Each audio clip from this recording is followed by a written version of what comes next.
I'm Jason Pack, and this is Disorder, a show where we try to unpick those few institutions that actually succeed at ordering our world. As the mega orderers out there will know, man, do I love me some NATO. Not only did I get myself appointed as the only ever senior analyst at the NATO Defense College Foundation, but I run a US 501c3 charity focused on spreading awareness about NATO.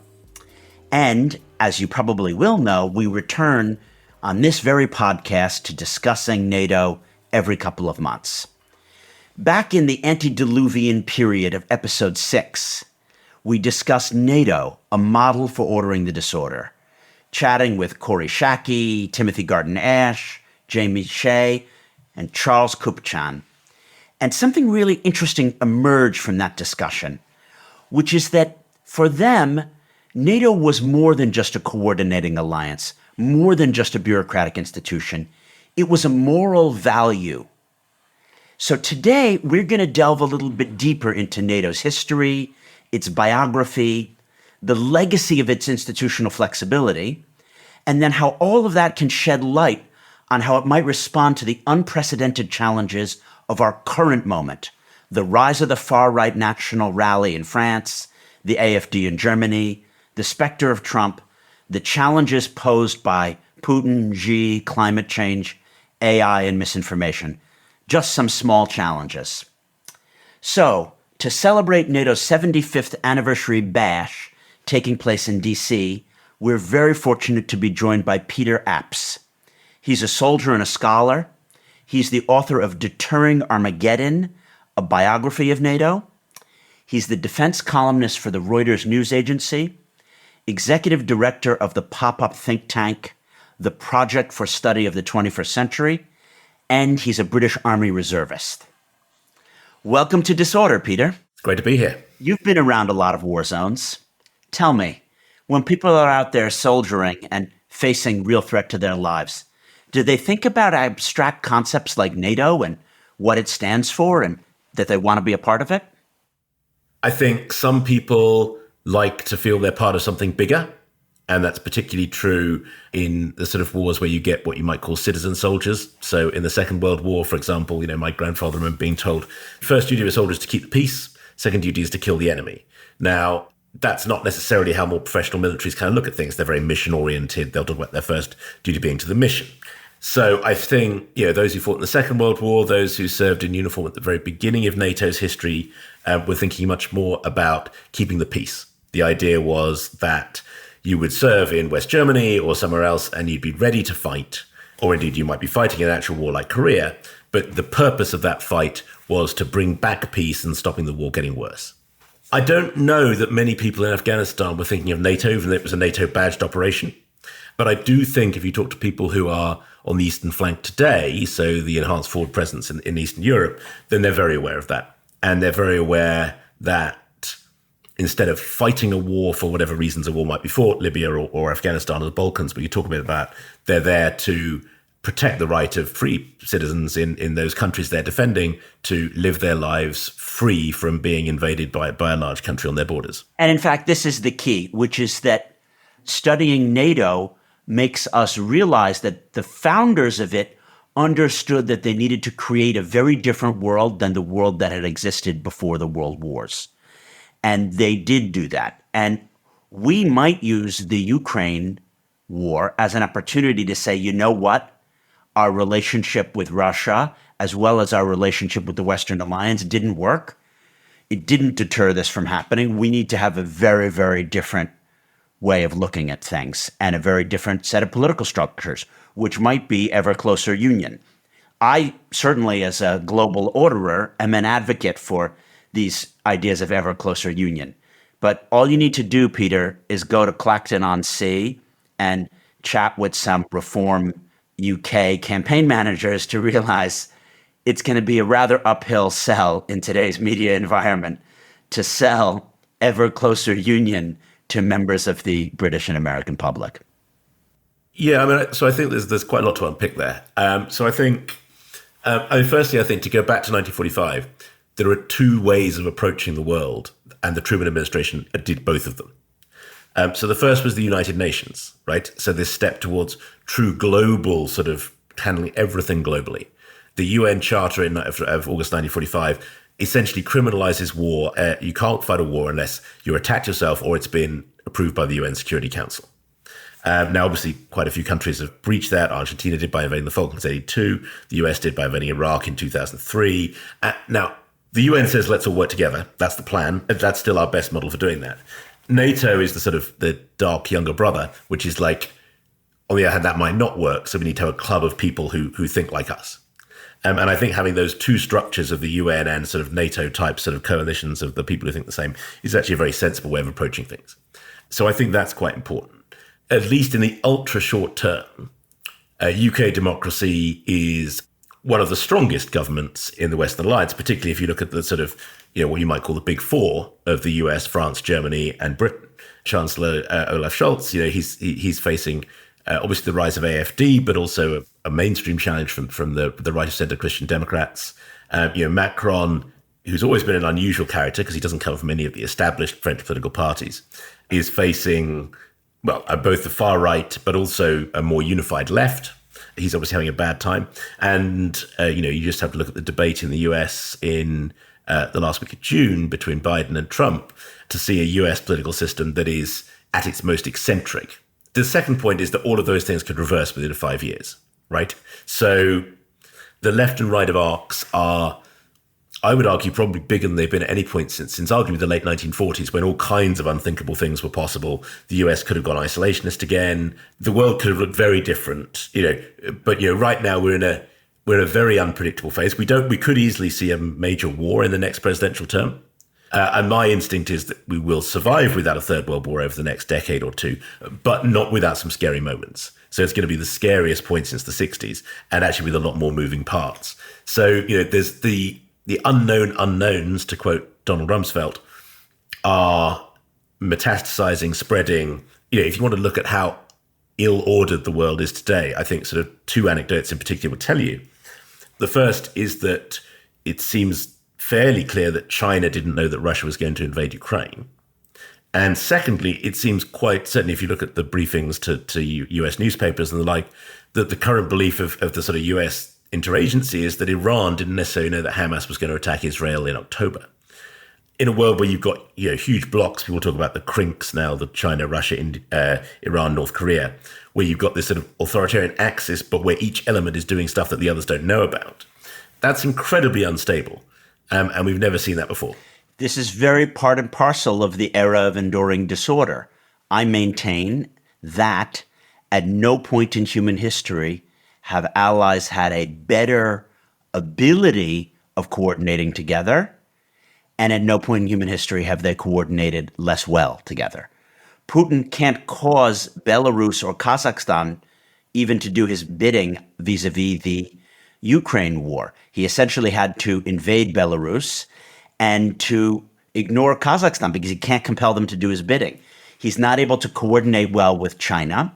And certainly Hamas did not work with Hezbollah and Iran in formulating its war aims. And this is really part and parcel of how the enduring disorder functions, which is that the US and UK struggle to coordinate together. France doesn't work well with Italy, and Meloni has a different policy on immigration than Macron does.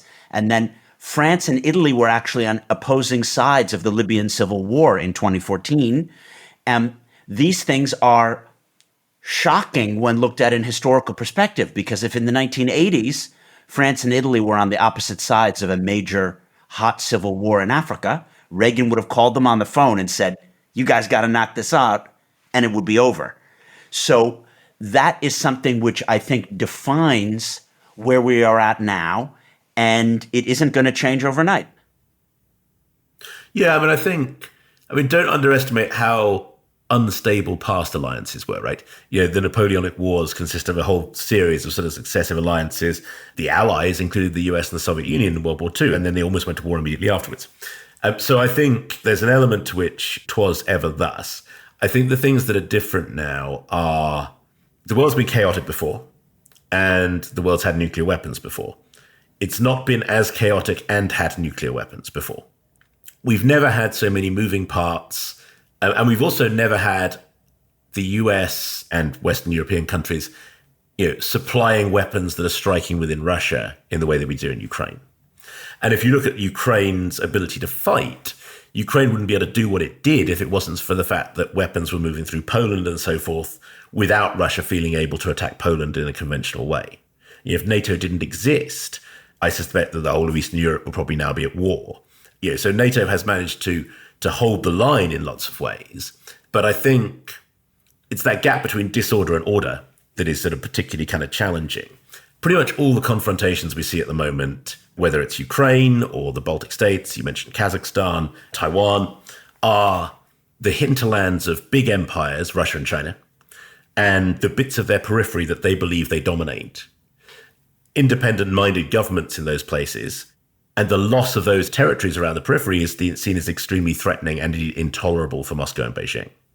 All of those have the same overarching kind of dynamic, and that is these confrontations were laid down a millennia ago in a lot of cases, right? If you look at Ukraine, to understand that, you have to go back to the end of the Viking Age, which is where these kind of geopolitical boundaries were laid down. Tell me, how do you think we're doing as an alliance in terms of doing deterrence? Well, so really big picture, the last 75 years have been phenomenally successful. What does that mean in terms of ordinary human lives? My great-grandfather was in the Battle of the Somme in World War I in 1916, one of the most unpleasant, destructive, casualty-heavy battles that the British Army has ever fought. His only son died on the Rhine in World War II, just as we were about to break into Germany. So that entire life was defined by major global conflicts once a generation. My parents are now, they're not quite as old as NATO, but they're coming up on it. They're in their early 70s. They didn't have to go and serve in uniform. They're not American, they're British, so they didn't call out for Vietnam. And their children and their grandchildren so far have grown up without having to go and fight. Now, in Europe, that is down to two things, but they're overlapping. One is NATO and the second is nuclear weapons. And that was able to prevent the Soviets, who would unquestionably have kept expanding into Western Europe if they'd felt able to, once NATO was formed in 1949, and you had that mixture of the Europeans standing together, but almost also the Americans reaching in with their nuclear deterrent, they didn't feel able to do that. Lots of wars in the interim. If you are Korean or Vietnamese or half a dozen other places, lots of wars around the periphery. But those countries that are in NATO have not lost a single inch of their territory, and they've never had to face that existential war that they faced in the First and Second World War era. What's made it work for so long? How has it held on to people's loyalties? The truth is, if you spent any bit of the last 75 years in NATO, it hasn't always felt like it was working. This is the history of the big picture of NATO working, and it feeling like it wasn't quite a lot at the sharp end.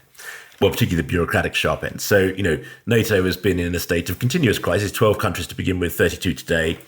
They've almost always disagreed on a bunch of important things, Suez, the Iraq War. And again, the summit taking place in Washington will be a masterclass in covering up, papering over divisions to reach agreements on things you can reach agreement on and papering over the stuff you can't. I think that flexibility has been important.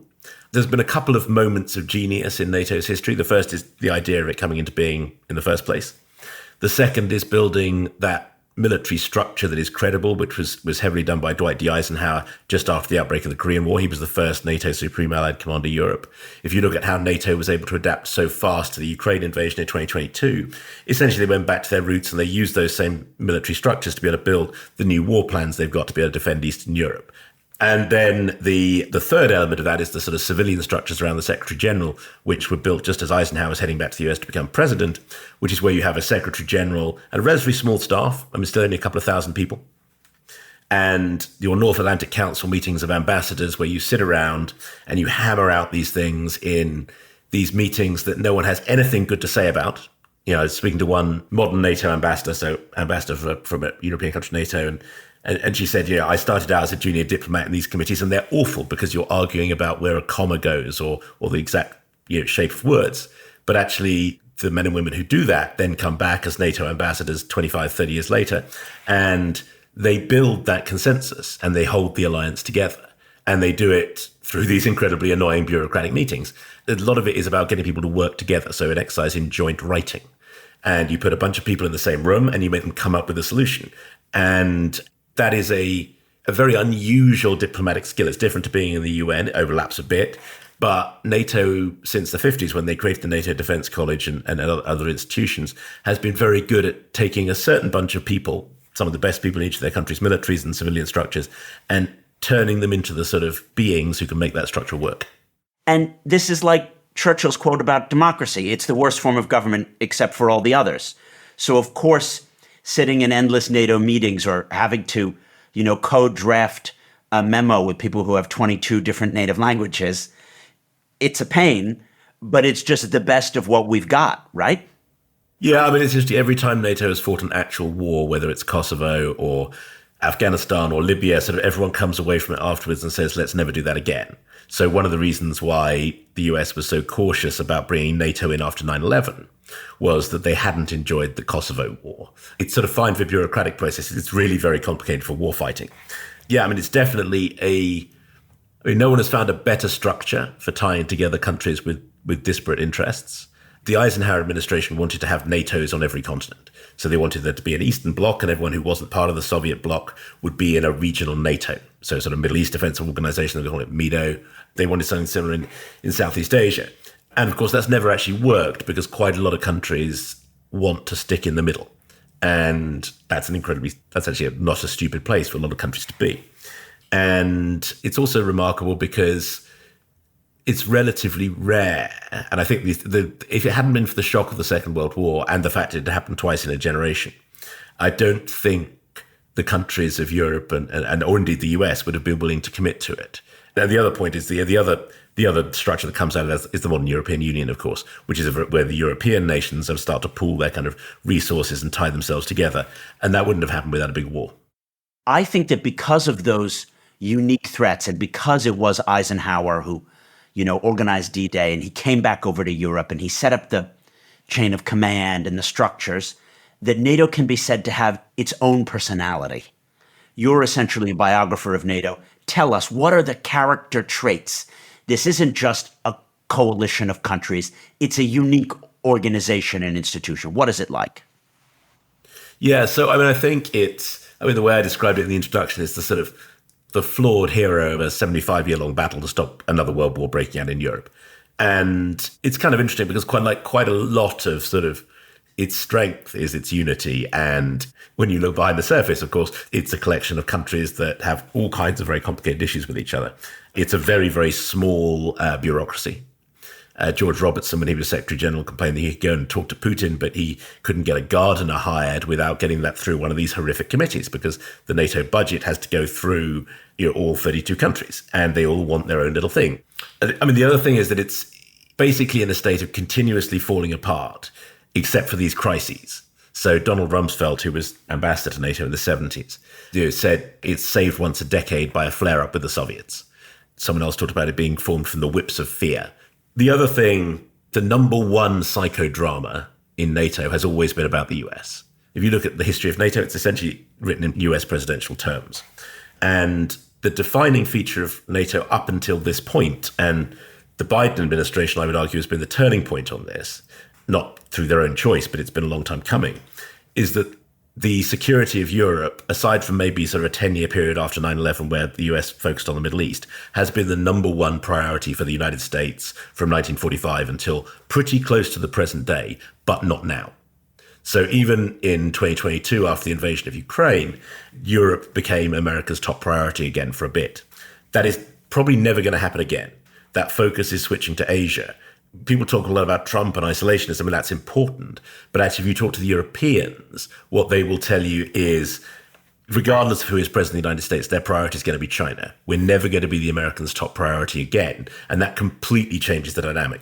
So we're entering a very different kind of period. Yeah, and in fact, Hastings Lionel Ismay, the first Baron Ismay, was a British politician and general in the Indian Army who became the first Secretary General of NATO. And he stated that the organization's goal was to keep the Russians out, the Americans in, and the Germans down. And the first two prongs of that have remained the same. In other words, now we want to empower the Germans to take more responsibility. But Ismay saw it correctly, that the terror would be, what if the Americans don't want to participate? What if they wouldn't defend a country who was attacked and tried to invoke Article 5? And this is exactly the fear that the looming potential Trump administration casts over all of Eastern and Northern Europe, which is Europe can't defend itself on its own. Many people don't realize that because the French nuclear arsenal isn't at the command of NATO, if Trump didn't want to play ball, it is Britain, and i.e. Sir Keir, who is going to be the one holding NATO's nuclear arsenal and will have to play a very critical coordinating and deterring role as a global statesman and military tactician. So I think Ismay got quite a lot right, and we're facing very similar issues now as to what he thought about in the late 40s, no? I mean, I think one of the interesting things about the last year or so is it's shown the real limitations of NATO and the strengths of the European Union system to do things that NATO can't. So, for example, take 2% of GDP on defense, which has been a NATO target since 2014. All NATO can do is shout about that. The European Union can rework budget rules for every country in Europe to make it easier to get to that 2%, which is what they've done. If you look at industrial manufacture of things like artillery shells, NATO can shout about it, and it has Under Secretary General for Defense Industries, but it can't actually do anything. The EU, again, is much more capable of corralling things, and particularly the Germans unilaterally, corralling industry. So if you look at what someone like Rheinmetall is doing, the big German arms manufacturer, who are building factories in Ukraine and Germany to build a variety of weapons, including suicide drones and artillery shells, which are the two big things of the Ukraine war. The European Union has the ability to do that. And the last thing, of course, is going to be on Ukraine. Ukraine is not a member of NATO. The US isn't particularly keen under the Biden administration to make it a member of NATO. It will probably be a member of the European Union before it's a member of NATO. And while you're right, the French nuclear deterrent is not under NATO control, French nuclear doctrine, going back to de Gaulle, has always been to go nuclear earlier than either the Americans or British would have done. So, for example, the French have always made it clear that they reserve the right to go nuclear in Germany if the Russians attacked during the Cold War. The French also, and the Brits don't have this, all we have is ballistic missile submarines. The French have a tactical nuclear rocket, so they can perform much more limited nuclear strikes than we can. And of course, they can't be vetoed by the Americans. It's much harder to be vetoed by people like Hungary. The fact that the French can operate unilaterally is a strength. However, the French political system is currently in absolute chaos. Let's take another step back and look at how the alliance is quite different now than it was in 2021, and that although there's just a lot of shouting and you can't compel members, things are actually working more smoothly in a more integrated fashion. You've written about and said on the pod that it's fear of things not working that gets people to buy into these NATO targets and to work together. Structurally, since Putin's full invasion of Ukraine, how have alliance institutions changed from a bureaucratic perspective? How do they compel or motivate states to more work together? So, I mean, the first thing to realize is that NATO had very sophisticated war plans up until 1989, and then it just didn't have any for about 20 years.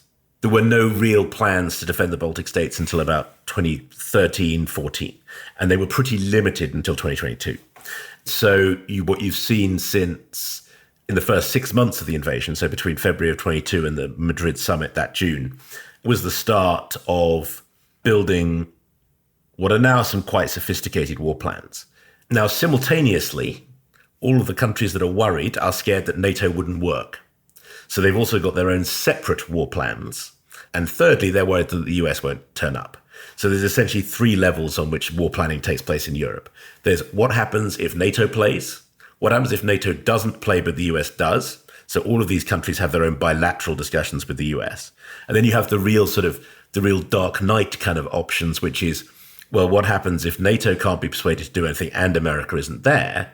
And that's where you have much tighter, smaller alliances of countries, the most obvious being the Baltic states and the Nordics. There's a thing called the Joint Expeditionary Force, which is led by Britain, which is the Nordics, the Baltics plus Holland.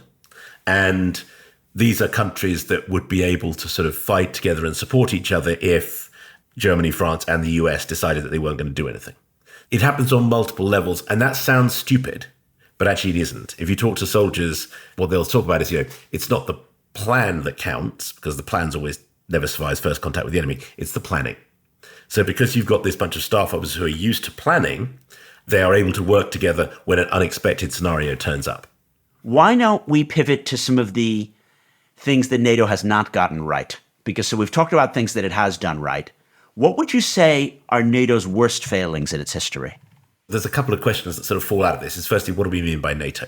Right? Do we mean the small structure, like the 1,000 people around the Secretary General and the military command structures? Or do we mean the Western Alliance? Because if we mean the Western Alliance, then I would argue that not getting the 1990s right in Russia was probably the 100%. biggest thing. The truth is that NATO was one of several forums and arguably one of the more effective forums in which the Europeans and the Americans talked about these things. So if you're going to take that as an example, then I think that's probably one of NATO's less good moments. Afghanistan, clearly not a particular high point. Again, the problem of no one quite being in charge, particularly in 2006 when NATO takes over the mission, where you've got different governments, different bits of governments all working to their own kind of agenda. The Americans and the Europeans not quite on the same page. The Europeans and the Canadians all having quite different plans. So I would say that's been sort of probably the most serious failure. And I think Libya, is an interesting sort of case study on its own, where NATO didn't really want to get involved. It was the only structure that could. Arguably, doesn't necessarily deserve the blame for the war itself, but certainly, probably a conflict that people would have rather done without. So I think, those would be the kind of things that I would pick out. If you ask the founders of NATO, went all the way back to the Americans, particularly the State Department team that wrote the original North Atlantic Treaty, they would say that it would be the total failure to pursue closer political integration between Western Europe and North America. As it was signed into law on Capitol Hill, one of them turned to the other and said, let's go for a full federal union. And what he meant was creating something like the EU, but including the US and Canada. Now, that never went anywhere because, frankly, the Anglo-Saxons hadn't suffered enough during the war. The Europeans, Schuman, Adenauer, that first generation of European leaders who'd lost everything, they wanted to tie the continent together into a superstate, and they started the process of doing so, and that's worked. I don't think there's anyone who really wants to do that now, but I think the loss of that ambition amongst some of the people who wrote the North Atlantic Treaty would be regarded as a failure. I would like you to come back after the break, Peter, and help me order the disorder.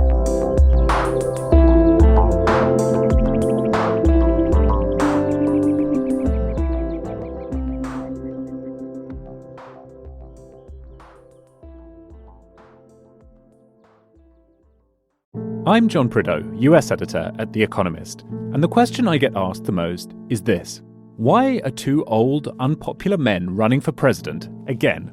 The answer lies in the story of Joe Biden and Donald Trump's generation. As the boomers near the end of their political journey, I'm setting out to make sense of their inheritance and their legacy.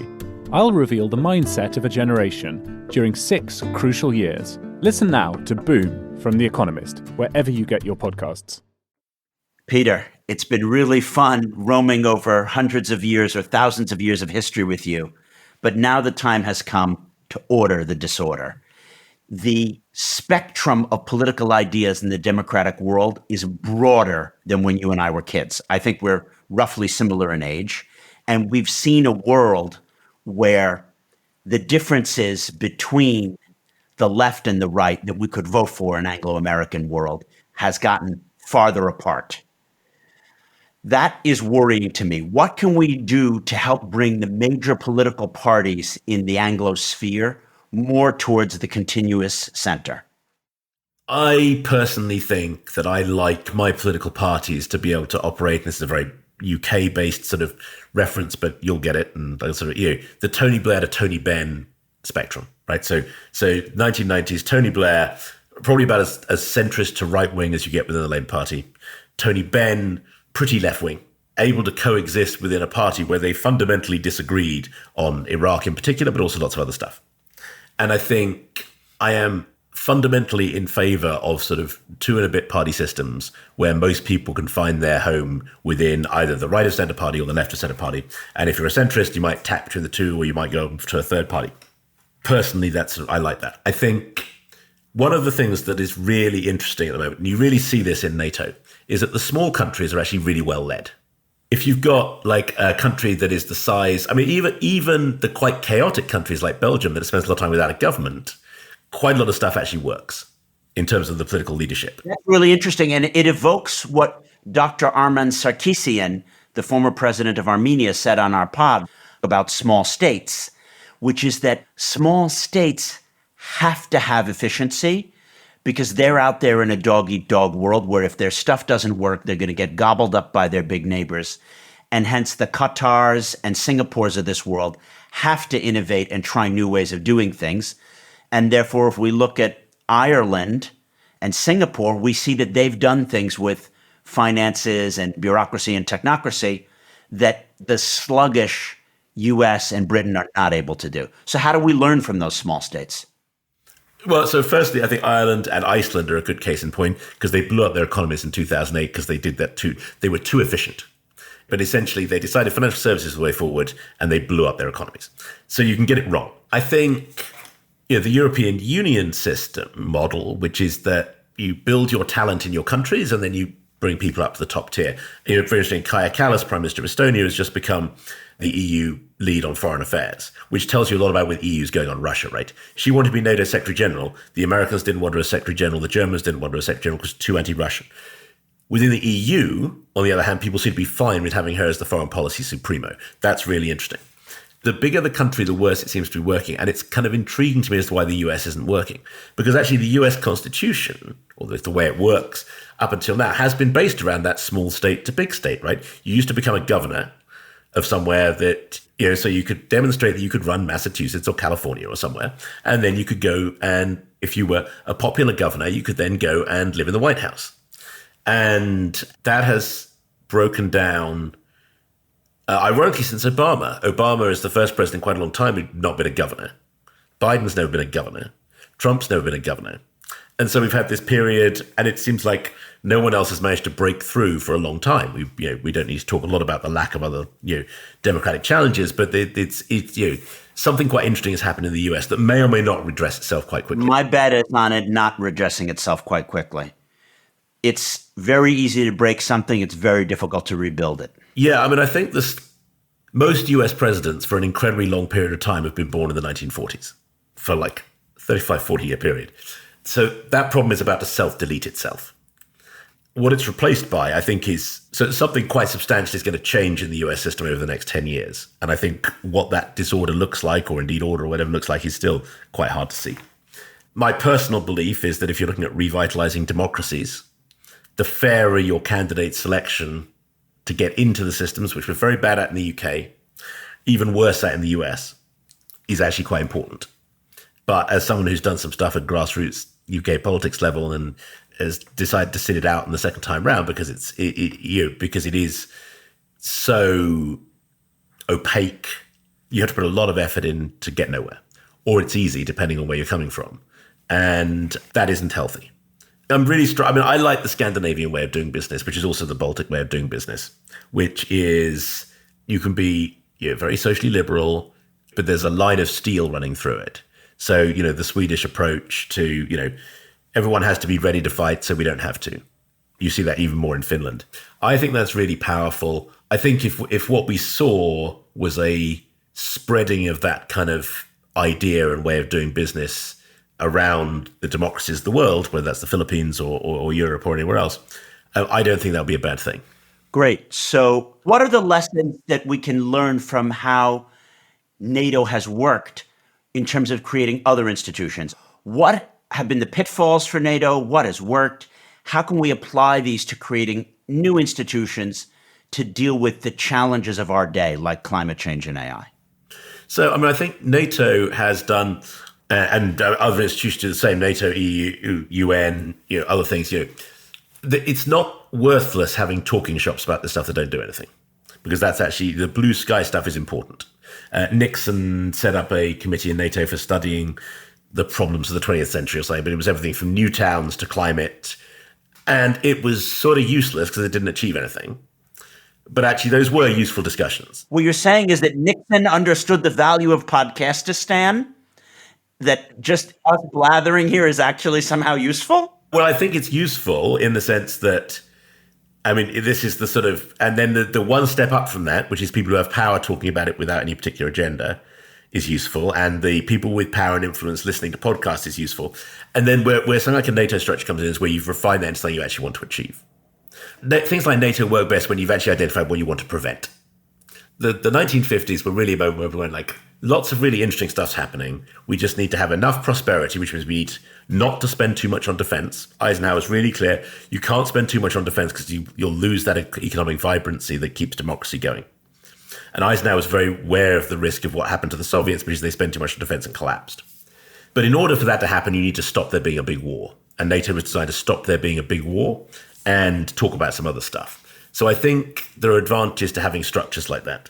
I think there are advantages to having permanent organizations in being. And I don't know that the West needs many more. We've got quite a lot. But there are certainly other areas of the world that could learn from that. Okay, well, that was a very cerebral way to order the disorder with Peter Apps. You heard it here first. He is the author of a really interesting new book, Deterring Armageddon, a Biography of NATO.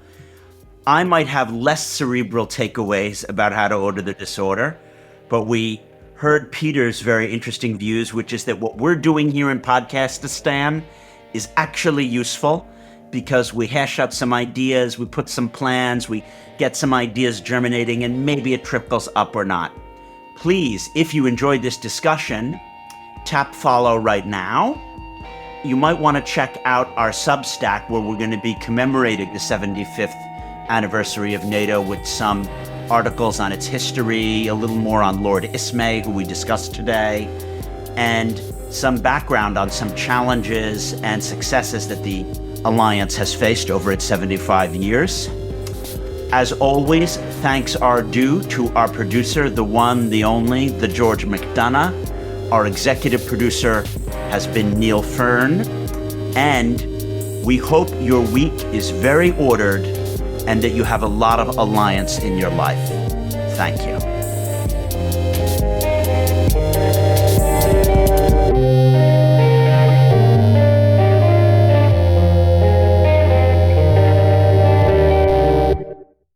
I'm John Prideaux, US editor at The Economist, and the question I get asked the most is this: why are two old, unpopular men running for president again? The answer lies in the story of Joe Biden and Donald Trump's generation. As the boomers near the end of their political journey, I'm setting out to make sense of their inheritance and their legacy. I'll reveal the mindset of a generation during 6 crucial years. Listen now to Boom from The Economist, wherever you get your podcasts.